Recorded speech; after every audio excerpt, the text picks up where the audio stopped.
Good afternoon. Welcome to day 2 of the 10 days of awe. Mindfulness.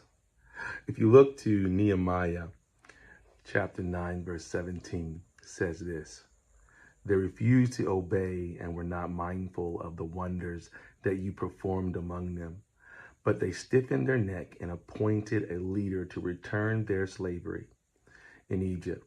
But you are God, ready to forgive, gracious and merciful, slow to anger and abounding in steadfast love, and did not forsake them.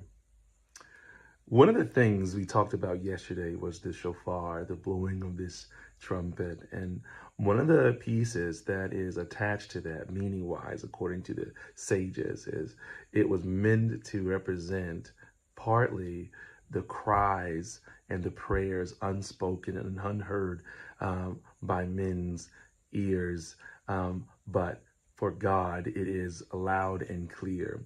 It's also meant to be a wake-up call. It is to pronounce that we need to be listening to the voice of God. So it's meant to also quiet the outside noise so that we can begin to hear the still, small voice of God, so that we can hear what He wants us to do.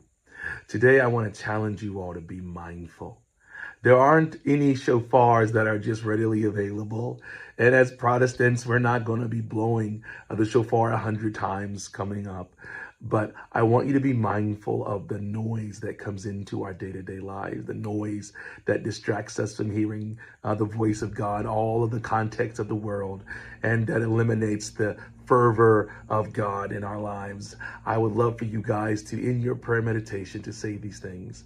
Here am I, Father God, use me. Be mindful in the moments where you can't hear the voice of God.